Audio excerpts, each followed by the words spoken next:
Sim, isso é meio incrível, né? É incrível que a gente viva num Brasil onde se diz muito sobre a Constituição e proteger ela e a legalidade das coisas, mas os maiores defensores de tudo isso são aqueles destruindo as instituições.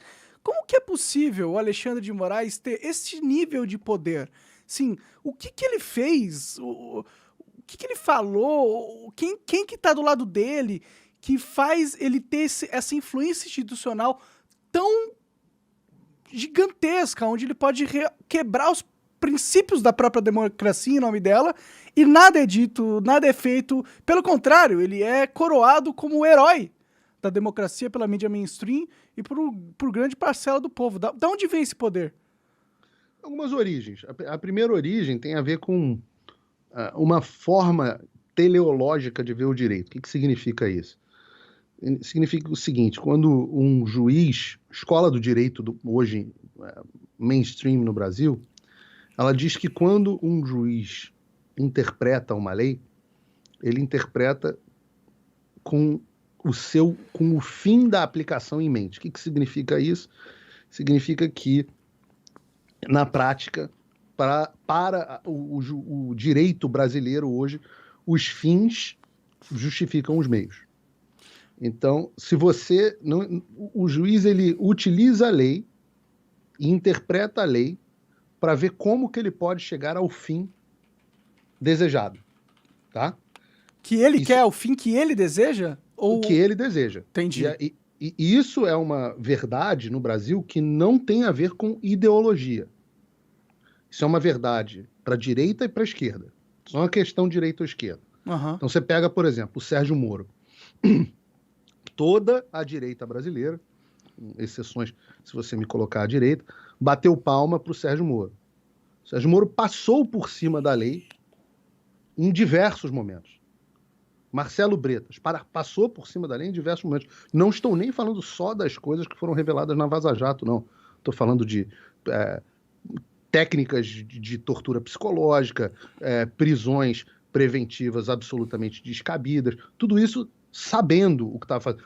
Vazamento de quebra de sigilo funcional, assim. Vazamento de informações, assassinato de reputação, conluio com a imprensa. Enfim, posso citar aqui inúmeros absurdos indefensáveis que o Sérgio Moro cometeu conduzindo, por exemplo, a Operação Lava Jato. E pior do que o Sérgio Moro é o Marcelo Bretas, no Rio de Janeiro, que agora tem até investigação de propina, etc. São coisas que têm que ser investigadas. Mas o Marcelo Bretas, no Rio de Janeiro, no Lava Jato do Rio de Janeiro, foi 10 vezes pior que o Sérgio Moro.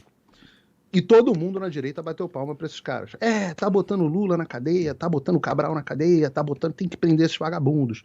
Aí você falava assim, mas e o devido processo legal? Eu tive hoje essa conversa com o Kiko, meu amigo e tatuador.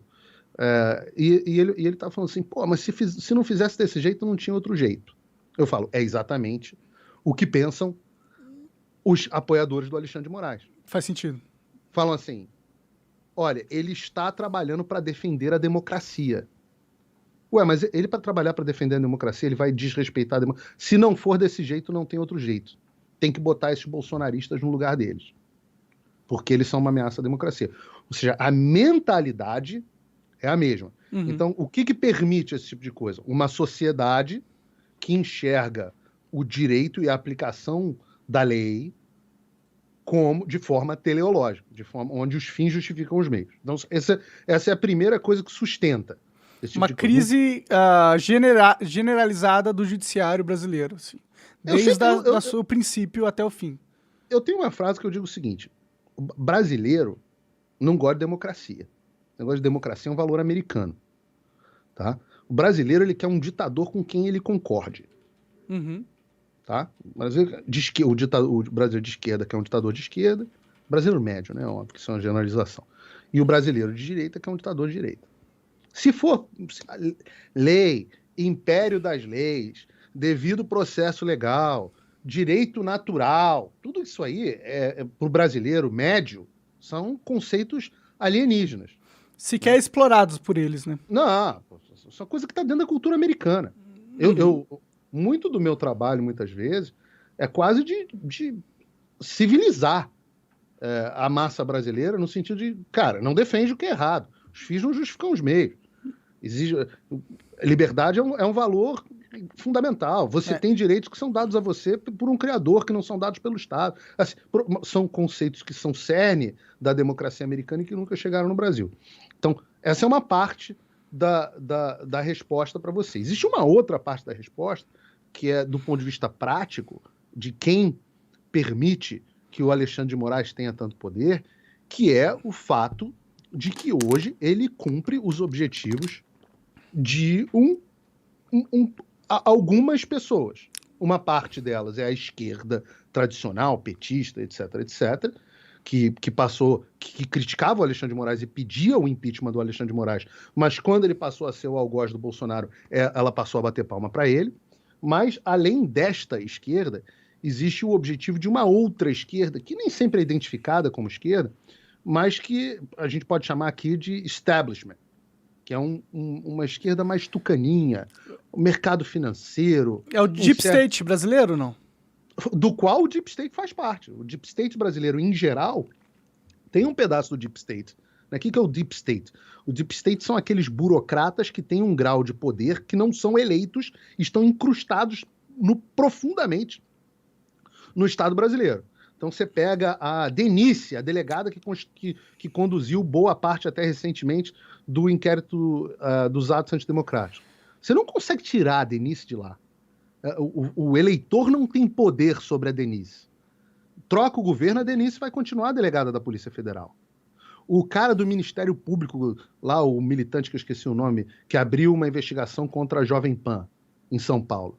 Esse cara é um burocrata não eleito, incrustado nas profundezas do Estado brasileiro. A gente não tem controle sobre ele. E muitos desses caras do Deep State, alguns são petistas e outros são desse establishment tucano, que você pode chamar de globalista. É uma outra esquerda que tem pontos de convergência com o PT, mas não é a mesma esquerda. Pode crer. Então, pensa nesses caras mais como agenda verde, mais como o pessoal... Agenda woke, agenda globalista, agenda de dar à ONU e a organizações internacionais o poder soberano sobre os países. Davos. Fórum econômico e tal, essas coisas. Exato, Beautiful People. Klaus Schwab. Klaus Schwab. Essa galera, mas tem, né? Então, há uma união dessas pessoas, que é a mesma união que permitiu a chegada do Lula no poder, são pessoas que têm instrumentos muito poderosos, eles todos também deram condições para que o Alexandre fizesse o que está fazendo. Então, você tem uma permissibilidade da sociedade que aceitou esse tipo de visão para o direito, e com isso, não sou eu que digo, né? Se o juiz não tem quase o check and balance, o check and balance do juiz é a lei. Se o juiz não é escravo da lei, então ele pode tudo. Cada juiz é o seu Deus. Uhum. Né? E eu falo sempre isso, que a gente enxerga o problema como o Alexandre de Moraes, mas o problema não é o Alexandre de Moraes.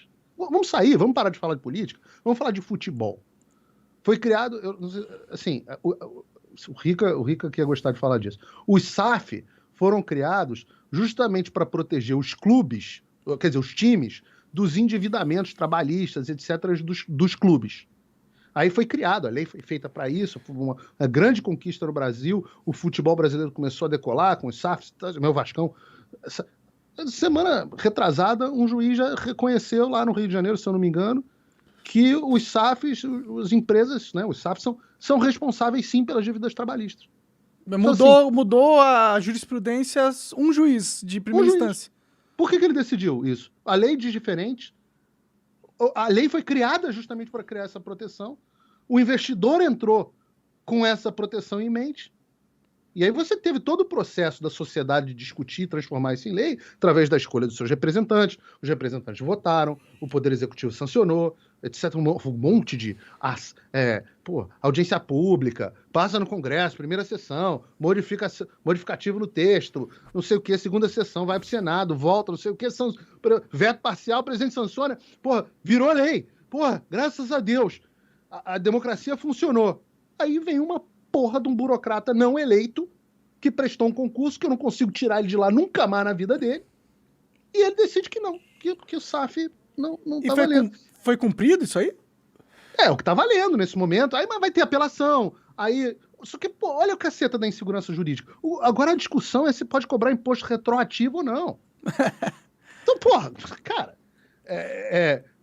ou vale o que a sociedade determina através das leis, através dos seus representantes, ou seja, democracia, né, democracia, ou vale aquilo que o juiz, e não é só o juiz, né, porque o Ministério Público entra nesse ranço, né, o arcabouço juristocrata decide. E aí você tem um juristocratia. Então, ou é democracia, ou é juristocratia. Uhum. E hoje o Brasil vive uma juristocracia. Autoritária, né? Que é pior ainda. Autoritária, porque sempre é autoritária. Não tem juristocracia não autoritária. Pode crer, faz sentido. E hoje minha missão aqui, mais do que tudo, é conscientizar o mundo de que o Brasil não vive uma democracia. A maior parte do meu trabalho hoje aqui, mais do que como jornalista, é quase que de embaixador, de ficar batendo de porta em porta, falo com congressista, falo com CEO de empresa, no final de semana eu estava fazendo uma apresentação para os legisladores da Carolina do Sul sobre o que houve nas eleições brasileiras. Assim, é preciso que se entenda que o Brasil não vive mais uma democracia. É preciso fazer essa conscientização dentro do Brasil e fora do Brasil também. Oi, tudo bem?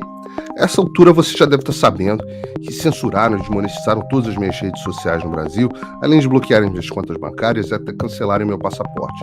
Então, se você gosta do meu trabalho e acha que vale a pena apoiá-lo para que ele continue, eu te convido para clicar no link aqui embaixo e acessar o meu Locals.